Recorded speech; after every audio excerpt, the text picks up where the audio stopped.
Are we Hey, waiting? everybody. I just want to make sure that you can see me. Hello, hello. I'm going to check really quick to make sure that I'm on okay.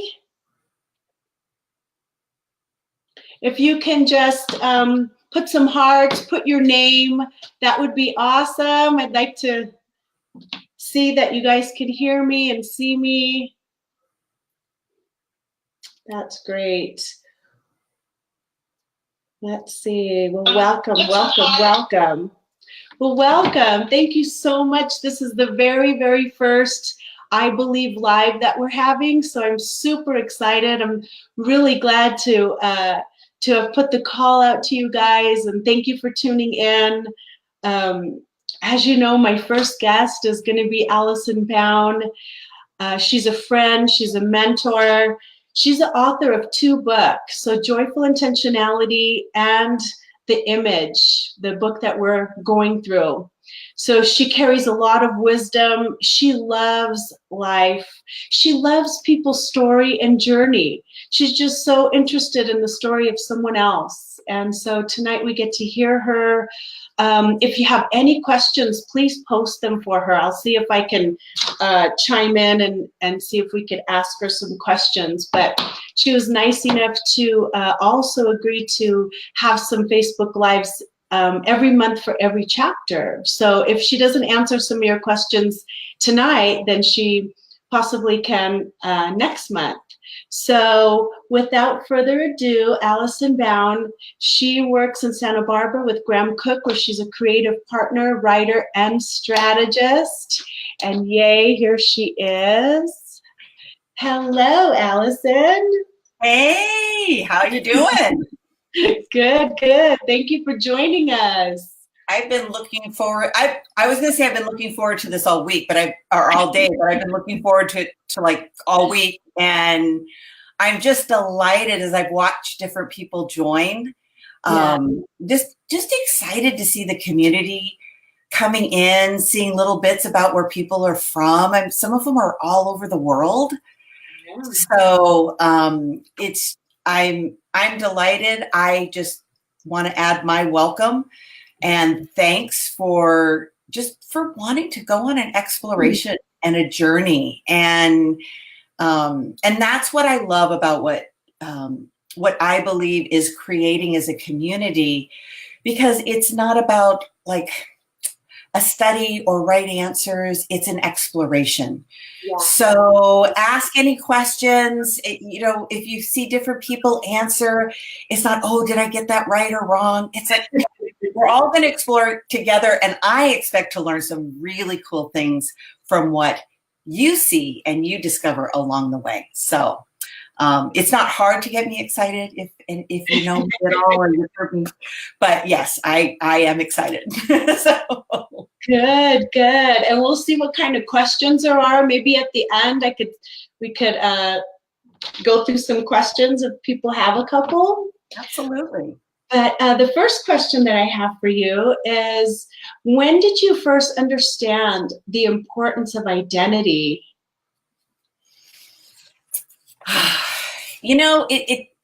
I love that question, because I realize that for me, almost my journey has been in 3 stages. I mean, I think about when I first heard Graham Cooke talk about identity, but I also go back to just, I was probably in my early 30s and just in a really difficult time in my life. Just a lot of things didn't turn out the way that I thought that they would. And so really everything that I was afraid of happened to me, and all the things that I had my identity founded on disappeared. My reputation, my appearance, what people thought about me. It was just a whole slew of circumstances, most of which I wasn't responsible for, but I hadn't grown into understanding anything. I think about identity. I was so rooted in a performance mindset, just performing for acceptance from God, acceptance for other people. So that definitely stirred things in me. And it was God's kindness to me in that time. Yeah. that really began to, I talk about one of the encounters toward the beginning of joyful intentionality, but that began to stir some things. And then a few years later, I went to work with a fabulous group of women in prison ministry, going into women's prisons. And honestly, I learned so much from those women over the years as I watched the love and kindness of God literally recreate their identity in Him. Yeah. I mean, we talk about being a child of God, but to them it was everything. And maybe being raised in the church, I had lost some of that wonder. It was just what I had heard. I mean, you know, when you go Sunday, you listen, you know, the whole thing. And they really restored my wonder of whose I was, who God saw me to be. And then in 2000, somewhere around there, somebody handed me, long enough ago that it was a cassette tape, a grandma book. And he was talking about one of your favorite stories, which is Joseph. Yes. And just all the Joseph just discovering who he was amidst some really difficult times, and just hadn't heard anything like it before. And I started listening, and that to me was I had tools. Graham's teaching gave me the tools and understanding for some of those early experiences I had.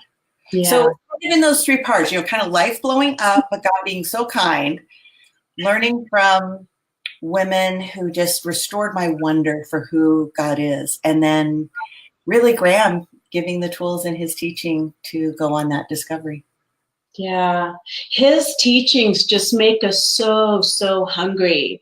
I mean, you know, when he starts to talk about identity, the nature of God, how we see ourselves, how we see Him, it just absolutely hunger in us to really want more and to see more of who we are. It's so important. Yeah, absolutely. And that's one of the things as I was watching people sign on to iBelieve, what I'm already anticipating enjoying is people being in all different places on that journey of discovery of identity. Yeah. And even why it kind of connects I have these three different parts of discovering identity being important. Mm-hmm. And, you know, so we're going to get to hear the questions and the insights from people that this is all brand new. And I love those. Yeah. Because now those are fresh perspectives that maybe we've forgotten a bit. And so if this is all new to you, I am so looking forward to those voices. You know, we're going to see those glimpses of where everybody is, and that's just going to be just so fascinating. It is. What do you think is a good place to start? To me, the starting point is always the nature of God. Yeah. It's always when we were creating the series for Brilliant TV, which is the mentoring community that Graham is doing, and I'm working with him now on, is the second or third mentoring series we did, as I said, I want to do a series on the fruit of the Spirit, because the fruit of the Spirit is the nature of God. Yeah. So God just doesn't love us. He is love itself. Mm-hmm. And so the starting point for identity is the nature of God. Mm-hmm. Because 2 Corinthians 3:18 is, as we behold him, we become like him, as we see his image in the mirror. And I talk a lot about that in the book. Yeah. It's not trying harder to do better, which I spent a significant portion of my life trying to do. Yeah. It's in the relationship. It's in the intimacy. It's in the worship. It's in knowing who he really is. And as I talk about in the book, different life circumstances have warped that image. Yeah. But the thing about the mirror in 2 Corinthians 3:18 is you will still become what you behold. Yeah. It's that image of God, and we see it all the time in society and who they think God is. And so we have to know who he really is. Yeah. To have that straight and true mirror, so that as he is, so are we in this world. so that the reflection we're becoming is an accurate one. So the starting point for identity is always the nature of God. And then we realize who he really is and that he initiates. Yes. It's not on us to start it. It's on us to respond. Yeah. But, we love him because he first loved us. Yeah. Yeah. So the pressure's off. Yes. We have to figure it all out. Just what is he doing? And then, let's respond to that. Mm-hmm. And I just, as I began to understand that, I started to relax. Mm-hmm. There's so much freedom in that. We're not the initiators of our own spirituality. God is. We're responding to him. He came. Jesus came, and people responded to him. Yeah. He said, follow me. And they did. Or didn't. I mean, and some of them, according to some traditions, followed him later on. It's everybody's story and journey is different. So the starting point is the true nature of God. So always. That is good. That's really good stuff. So what's been some of the outcomes you've seen on your journey of identity? Oh, too many to number when I think about it. And I mentioned a couple. To me, freedom. It wasn't even freedom to be myself at first because I didn't know who myself was. I mean, there was kind of that moment that was a bit disconcerting when I realized, okay, if I have a true identity in Christ and I've been performing, I mean, some of the real me was in there for sure, but yeah, I didn't know how to separate the two. Yeah. It's like, which was kind of overwhelming, and I just want to say, anybody, I don't even want to say if you're starting on this journey, I find places of my identity that I've not explored yet or have been kind of in the background for a while. And I still feel that sometimes. It's like, okay, where do we start? I mean, I know where to start, but it's like, it seems big and it's like, okay, we know how this goes. Take a deep breath. But the freedom to be me seemed overwhelming at first. Because I didn't know who he was. So knowing my starting point was God, the nature of God, really helpful because I could just really focus on that. But the more I found out who he was and I began to relax, I did see the freedom. Yeah. That I just got to be me. And this was and I had permission for it to be a process in finding out who that was. Yeah. I mean, it wasn't like one day God drops down, here's your true identity. Yeah. And here it all is. And especially if there's some of us who've been on this journey for a while, when we make comments on iBelieve, yeah, you're going to hear that voice and that perspective. Mm-hmm. But it was a process too. Yeah. Graham and I were just talking a couple of weeks ago, and somebody was commenting about like, well, it must be just so easy for you, speaking to him. And he was just, we were talking, he goes, oh, they didn't see where I started. And I would say exactly the same thing. I mean, I was the most fear-based, terrified of everything. I'm not just a performance thing, lots of fears. And so just the freedom, identity continued to bring me just freedom. Yeah. Like I didn't have the weight of that. I felt that I relaxed, the rest, the peace.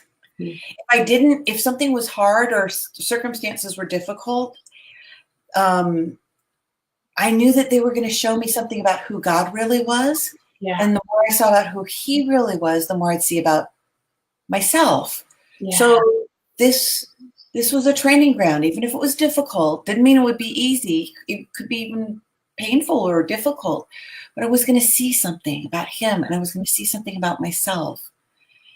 And then I think the other outcome that I've seen and that I've heard a lot of people say from reading the image, which makes me really happy because this has come across over time when people read, is just the authenticity in relationships. Yeah.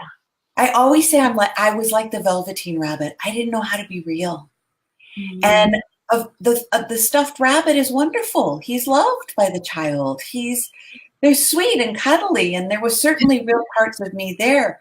Yeah. But the wonderful speech by the skin horse, where he talks about what it is to become real, and your fur gets rubbed off, and you get a little roughed up sometimes, but those are all parts of it. But you're loved, and you're part of being real, and then he does become real from being loved.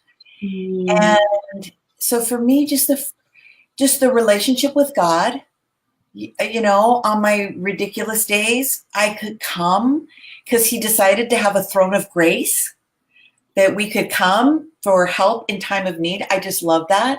Yeah. I love that he could have chosen anything for his throne. Mm-hmm. And in Brilliant, as we say, grace is God's empowering presence to become everything that God has always seen and imagined you to be. Yeah. And so it's a throne of grace. It's a throne of empowering presence. He could have chosen a throne of power. He could have chosen a throne of joy. He could have chosen even a throne of love. But he chose grace. It's like he chose to give us his empowering self. Yeah. Like when we feel like we don't have any ability, we come with confidence. We come when we know who he really is. We come expecting grace, not judgment, no condemnation. You versus in time of need. We don't have it all together. We've messed something up. We've not been our best selves and true to our identity. And we're just welcome to come. And so I think that gave me, and just learning that, still I'm learning that. Yeah. An authentic relationship with him, but then having those kinds of relationships with other people. Yes. It's, one of the great truths in Brilliant culture for us is that God never calls us out on our behavior, but he calls us up into our identity. Yes. I mean, that's worth several weeks of thinking right there. It is. And he also covers. His love cover. It's a covering for us so that when we make mistakes, he covers us. He's just so gracious like that. Yeah, that's good. That's good. I love that the nature of God just, in our lives, it just unfolds and unfolds, and we get to know him a little bit more and a little bit more and a little bit more, and we get to see ourselves a little bit more and the beauty of him and how he sees us. Yeah. Which is that's the basis of the whole image. It's seeing yourself from God's perspective. Yeah. He had an image of you, and I open with a story about photography, which is why there's a camera on the front. And I'm so excited because I actually just finished filming 60 questions of identity based on the image, which will be the next mentoring series on Brilliant TV that airs May 1st. But the first episode where I tell this story, we're going to open up to the public. So we'll post it on the iBelieve site and you can see the story. But the whole basis of the book is God has an image of you that he saw before time ever was, according to Psalm 139. So life is about seeing ourselves the way so how did he imagine us to be? And then seeing ourselves from his perspective. Absolutely. Seeing the same image that he sees. Yeah. I love that. That's beautiful. And to think that, we have our whole lifetime to get to know him and get to know ourselves. It doesn't matter what age you are or what age you start at. It doesn't matter because acceleration is always on offer. I love that it talks about acceleration too. Absolutely. Absolutely. It is, you're never too young and you're never too old. Yeah. And, God, we think of it as making up for lost time, but it's not lost to him because he lives outside of time. Mm-hmm. And so anything we think we missed, as if he was going to lose it. Yeah. It's always safe in his hands. I remember one day I just thought, I missed it, and he'll say, okay, well, let's go back to the place where that happened. And I remember just seeing him, just looking inside myself and seeing him standing there, not the old me would have seen hands on hips, like, here it is, here's where you lost it. But it was in his hands. He was so happy, and it had gotten bigger in his hands. It wasn't just, that's awesome. He kept it. It was still growing. And so then we just talked about it. And then all that time that felt lost, he's God. Yeah. He just accelerated that whole process. So that's what I love. Yeah. It's never lost. It's never too late. It's you're never too young. Yeah. All the things are just true, because how could he be anything less than that? Yeah. He's just so wonderful. He is. Oh, that's so good. So take us back to a moment when you decided to write the image. What's funny about that is I know exactly the moment. And the moment was, I had previously told people when I was still doing itinerant ministry, which I really don't do so much anymore, because my focus, like Graham's, is on doing it like we're doing now. I mean, it blows my mind. Like, you're talking to a whole bunch of people all at the same time, and we didn't have to pay for air tickets or hotels or, all those things. So, but when I was traveling around, and I love that, I told people I need to focus on, I wanted to take 3 truths and explore them deeply, in depth. And so for 3 years, I did nothing but teach prayer, conversations with God, joyful intentionality, and identity. Yeah. Because I wanted to hear people's questions. Yeah. I wanted to hear where they got stuck, and how God overcame them. And because they have stories about God overcoming it, their encounters with him, and just have those conversations and go exploring, because any truth, as that's why I'm loving the idea of this community. As we dialogue truth, it expands, because together we always see more. Yes. And that's what I love about the part that we'll be doing these Facebook Lives, but you're going to be talking to other people about their experiences with identity. I love that. Everybody has a story and everybody's on a journey, and we're richer from that. So anyway, that's what I was doing. And about 70% probably of what I was booked in for was on identity. And that told me something even there, that it was really important to people. It was really central to them. Yeah. So I was doing a workshop in Colorado, and I actually usually had a paper at the end of the day just for people to give feedback and share their discoveries. And I hadn't brought it with me. So I said, just grab a piece of paper and just write down one great new thought you had today about your identity that you've never had before. So then they did, and because we're running short on time, and so we just made it short. I collected all those papers, went to dinner with some friends, and when I came back that night, I was still pretty keyed up, and so I put all the little papers out, and I tell the story in the book, and I was reading through them, and when you're a teacher and a speaker, all those things. When people I'm reading, and people are saying, "Oh, this really connected with me," or this, and you're going like, "Okay, great. They gained something. That's really good." And then I got to this one little piece of paper, a little yellow lined scrap of paper, and I actually, a lot of people had just written like a lot, which was fine. But this little paper, I actually keep it in a frame in my office, and I'll hold it up. It's little and it's short. You probably can't read it, but I'll read it to you. But it says, I still can't read it without. I discovered that I am worth enough to have an identity in God. And I still remember that moment. My hands just went into my lap, and the paper just dropped, and it didn't drop. I kept holding onto it. I kept reading it over and over and over and again.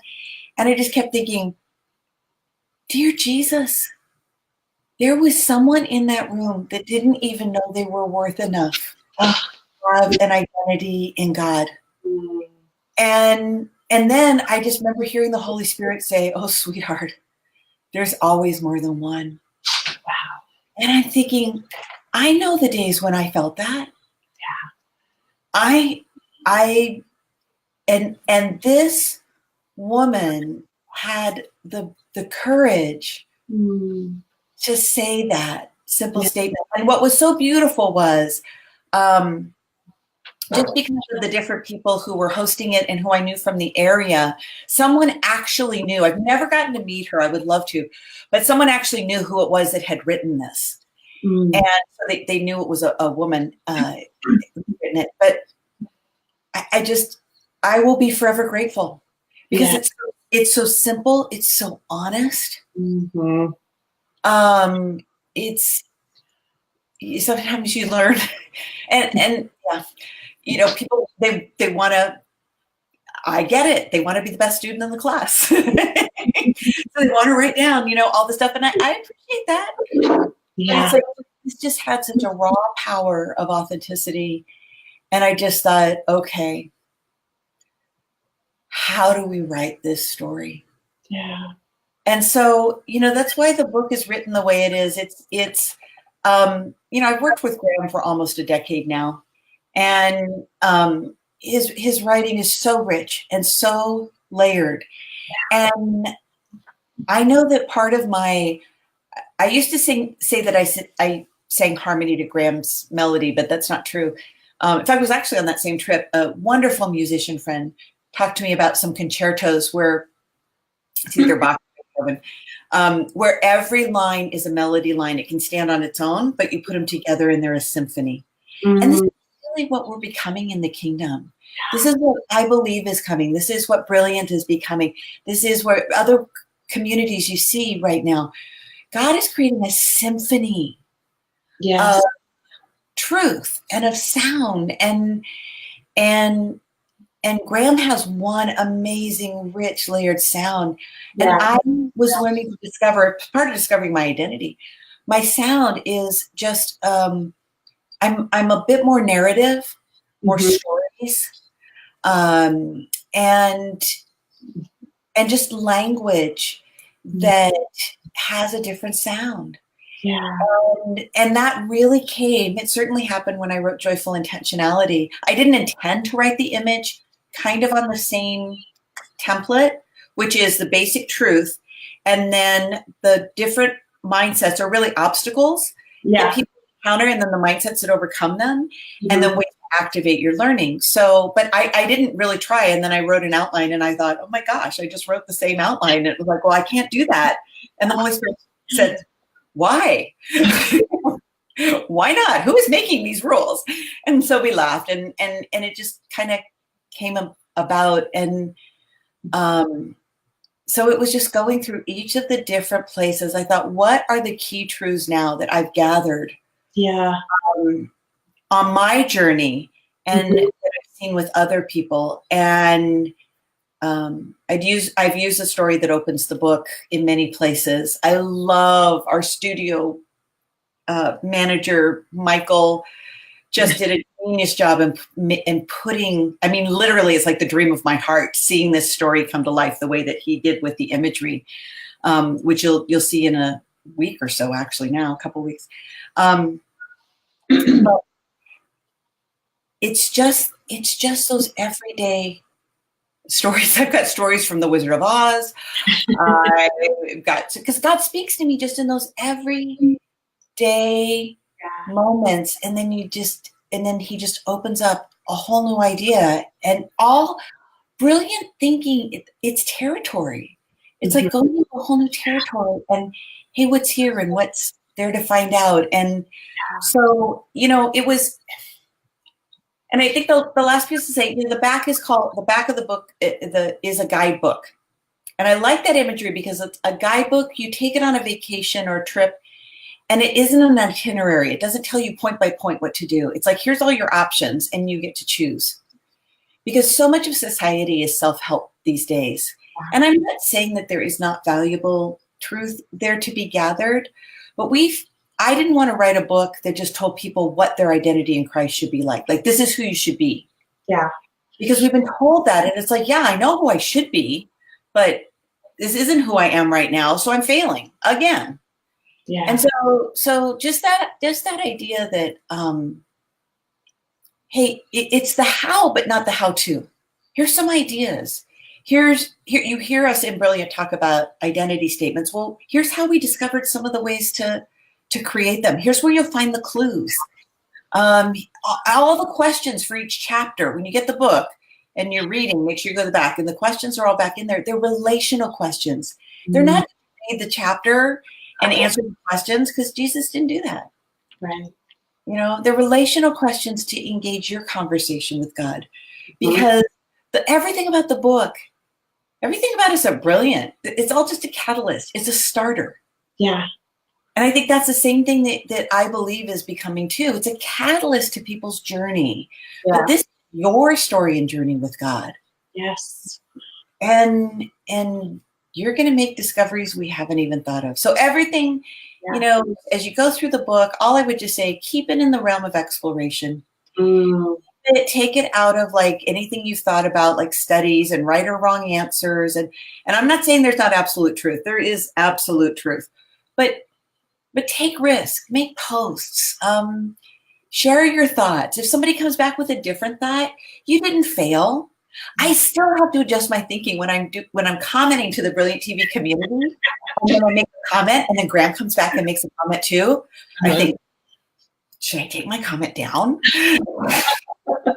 This is my honesty moment. It's like I look at that, and it was just kind of like, after all these years, and it's like, no, that's my contribution. I'm standing by it. It's like, it's not wrong. It's just, he's got something else to add, and of course, it's freaking brilliant. But we all have those pieces in us. We do. So it's just fun to see them all come out. So just have fun with the book, and I just can't wait to see what people discover. Yeah, that's going to be fun to see the posts and stuff like that. But ask questions. Yes. Yes, and thank you so much for writing this book. It's going to help all of us just, come into a deeper place into our identity. We're so hungry for that. Yeah. The body of Christ is so hungry to know who they are. Yeah. And so we're really blessed to have you write this book and just explore, like you said, and look for the clues in our own life, how God sees us. Yeah. Yeah, absolutely. And just be encouraged. And that's, again, what this is a bit of a dream for me. You write a book and it goes out there, and you don't always hear what happens. Yeah. And so whether it's discoveries, but whether it's questions, whether it's where you get stuck, if you start looking, I don't really say that so much in the book, but if you look, everything in there, there is a mindset and a way of thinking where people got stuck, and the mindset and the perspective that overcomes it. Yeah. So, and that's the thing, is when we start with that, who God is, how we see him, how we think about him ourselves. See, the behavior and the language and the actions, it all follows. Response. Yeah. So if you try to change your behavior, well, then it's just all rigid discipline. But when we go through this process, we see, and then we behold, and we become. I'm looking forward to that. Yeah. So thank you for having me. Thank you for doing the book. Oh my gosh. Yes. We're looking forward to reading it. And you will be here next month. I will. The chapters, and we'll kind of break that down and see what we're coming into. And if everyone has, I got sun on me. It's been raining, and now I got and the sun shines in. That's okay. Bring it on. But yeah, the first part of the book, I don't use prologues and introductions the way normal people do. I'm not normal. So they're a bit longer, and then we'll start. So those are, I think, what you're doing this first month. And then next month, we'll talk about your primary identity. This was an absolute game changer for me, but really enjoy that prologue and introduction. They are they really are the foundation that the rest of the book builds on. So, and if you are on Brilliant TV and want to check out the I mean, we did not plan it this way at all, but it really is interesting timing. I'll post to iBelieve whatever comes up that's public. But after there's been a few sessions, we release one a week, and then, but there also is a 7-day free trial, so you can get in there, and if you want to see some of that later on, you can. Absolutely. Well, again, thank you for coming on, and thank you for writing the book. And until next month. Absolutely. We'll see you guys later. I can't wait to see you on the site. Thank you. Bye.